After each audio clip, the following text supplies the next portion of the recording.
आए दिन हमें बिग बॉस के घर में दो दोस्तियां देखने को मिलती रहती हैं। जी हाँ, और ये दोस्ती है रूबीना और राहुल वैद्य की। अब आप सोच रहे होंगे कि ये दोनों तो कट्टर दुश्मन हैं, लेकिन दोस्ती कहाँ से आ गई। मैं आपको बता दूं कि जब से राहुल वैद्य वापस लौटे हैं, कुछ कुछ क्षणों में ही सही, लेकिन हमें इन दोनों की दोस्ती देखने को मिली है, जहां पर राहुल वैद्य लगातार रूबीना के आंसू पोंछते हुए आज हमें नजर आ रहे हैं। जी हाँ,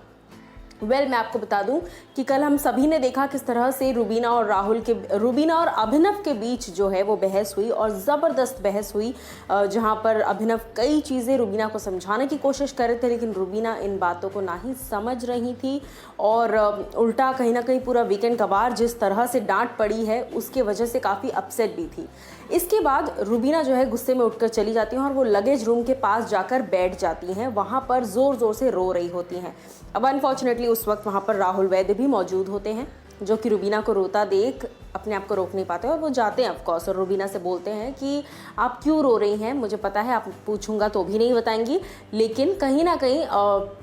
मैं आपको सिर्फ इतना कहना चाहता हूँ कि आप रोते हुए बिल्कुल अच्छी नहीं लगती, आप चीखते चिल्लाते और मस्ती करते हुए ही अच्छी लगती हैं। और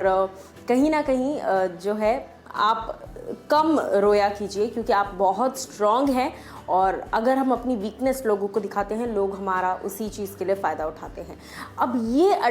ये पीस ऑफ एडवाइस बिल्कुल एप्ट है, लेकिन ये पीस ऑफ एडवाइस जिस व्यक्ति के मुंह से आ रही है वो कहीं ना कहीं एप्ट नहीं है। राहुल तो काफ़ी अच्छे हैं, मुझे भी पसंद है राहुल वैद्य, लेकिन रूबीना जो कि उनकी सबसे बड़ी दुश्मन है इस पूरे घर में इस वक्त, उनको वो मनाते हुए और चुप कराते हुए नजर आ रहे हैं, जो कि अपने आप में अगेन एक बहुत ही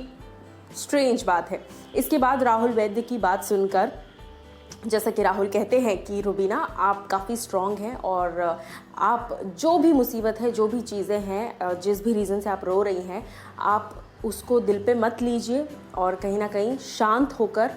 अपने आंसू पोंछ लीजिए और एक स्माइलिंग फेस के साथ बाहर निकल कर आइए। रूबीना ट्राई ज़रूर करती हैं, लेकिन कहीं ना कहीं वो अपने आंसू कंट्रोल नहीं कर पाती, और फिर वापस डेफिनेटली वो बाथरूम में जाकर रोने लग जाती हैं। लेकिन राहुल का इस तरह से दिलासा देना, राहुल का इस तरह से तसल्ली देना एक बात का हिंट ज़रूर देता है कि अब रूबीना वर्सेस राहुल कम होता चला जा रहा है, जिसकी वजह से जनता भी इस चीज़ को मिस कर रही है, और बिग बॉस पुरजोर कोशिश करेंगे ये चीज़ ना दिखाने की, क्योंकि बिग बॉस चाहते हैं रूबीना वर्सेस राहुल हो, ना कि रूबीना एंड राहुल। क्या कुछ आपकी राय है इन दोनों पर, ज़रूर हमें बताइए कमेंट सेक्शन में।